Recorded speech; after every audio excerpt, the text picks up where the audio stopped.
যে ব্যক্তি বাবা মা পাইল, বাবা মা পাওয়ার পরে জীবনের গুনাহখানা মাফ করাইতে পারল না, ওই ব্যক্তি ধ্বংস হোক। বাবা মা পাওয়ার পরে বাবা মার সাথে নাফরমানি করে এমন সন্তান আছে কিনা? কি বলেন আছে কিনা? মা যে কি জিনিস, বাবা যে কি জিনিস দেখেন, লক্ষ্য করে দেখেন। আজ হাজারো হাজারো আলেমরা বয়ান করতে গেলে যেই কিতাবের রেফারেন্স দেয়, কিতাবের নামটা হলো বুখারী শরীফ। কি শরীফ? বুখারী শরীফের রেফারেন্স দিয়ে অনেক আলেম ওলামারা বয়ান দেয়, বক্তব্য দেয়। ইমাম বুখারী রাহমাতুল্লাহি আলাইহি মা কেমন ছিলেন দেখেন। ইমাম বুখারীর নাম ছিল মুহাম্মদ, বাবার নাম ছিল আব্দুল্লাহ। রাসূলের বাবার নামের সাথে মিল আছে। রাসূলের নাম কি ছিল? রাসূলের নাম মুহাম্মদ, বাবার নাম কি? আব্দুল্লাহ। ইমাম বুখারীর নাম হলো মুহাম্মদ, বাবার নাম হলো কি? আব্দুল্লাহ। রাসূল সাল্লাল্লাহু আলাইহি ওয়াসাল্লামের বাবা দুনিয়ায় আসার আগেই মৃত্যুবরণ করেছে।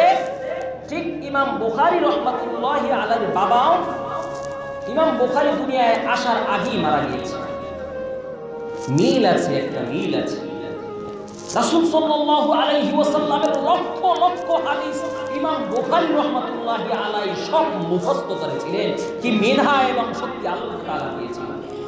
ইমাম বুখারী রাহমাতুল্লাহি আলাইহির বয়স যখন 8 বছর, আল্লাহ পাক রব্বুল আলামিন তার দৃষ্টি শক্তি নিয়ে গেলেন, চোখের জ্যোতি আল্লাহ তাআলা নিয়ে গেলেন, চোখে দেখতে পারেন না। ভূমিষ্ঠ হওয়ার পরে চোখে দেখেছিল। 8 বছর যখন হয়ে যায়, 8 বছর পরে আল্লাহ পাক রব্বুল আলামিন দৃষ্টি শক্তি নিয়ে গেছেন। দৃষ্টি শক্তি নিয়ে গেছেন। ইমাম বুখারীর মা সহ্য করতে পারে না,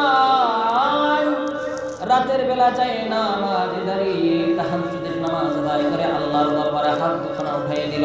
ও আল্লাহ, স্বামী দুনিয়া থেকে বিদায় নিয়ে চলে গেছে গো আল্লাহ, একমাত্র সম্বল ছিল ছেলেটা, একমাত্র সম্বল ছিল ছেলেটা। মনে বড় আশা ছিল ছেলেটাকে আলেম বানাবো, তোমার নবীর হাদিসের দর্শ দিবে, মুহাদ্দিস হবে, হাদিস পড়বে। ও গো আল্লাহ, তার দৃষ্টি শক্তি তুমি নিয়ে গেলা।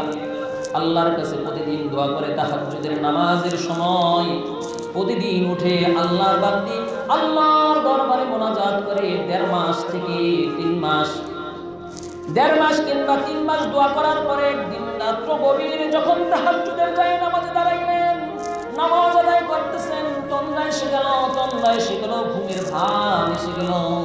আল্লাহ চেহারায় ঘুম দিয়ে দিল, চোখে ঘুম দিয়ে দিল।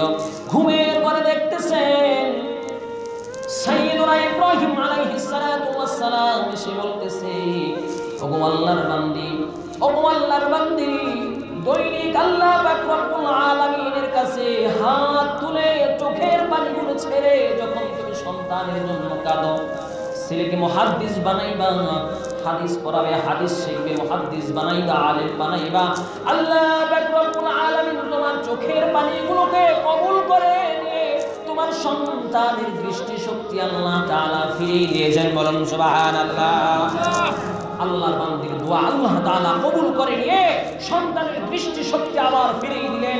ইমাম বুখারী কিতাবের ভিতর বলতেছে, রাত যখন সকাল হলো, সকাল হওয়ার পরে যখন চক্ষু দুইটা খুললো, ইমাম বুখারী বলতেছে, মা, আমি জগৎ দেখতে পাই, আমি পৃথিবী দেখতে পাই, সব কিছুই আমি দেখতে পাচ্ছি। ভাইরা আমার, বাবার আমার, বোঝার উদ্দেশ্যটা হলো মায়ের দোয়া, মায়ের দোয়া।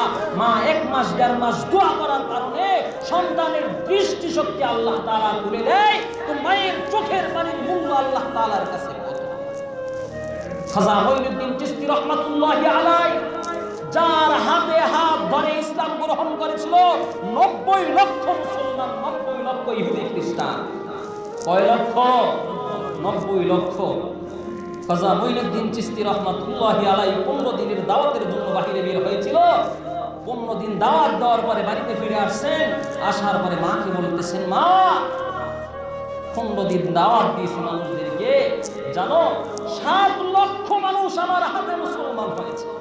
7 লক্ষ মানুষ, 7 লক্ষ, একজন দুইজন নয়, 7 লক্ষ মানুষ মুসলমান হয়েছে। এবার খাজা মঈনুদ্দিন চিশতির মা বলতেছে, বাবা, এটা তোমার কোনো কেরামতি না, এটা তোমার কোনো কেরামতি না। তুমি যখন ভূমিষ্ঠ হয়েছিলা, আমি খাজা মঈনুদ্দিনের মা যখনই তোমাকে দুধ পান করাইতাম আগে ওযু করে তারপরে তোমাকে দুধ পান করাইতাম। বলুন না সুবহানাল্লাহ।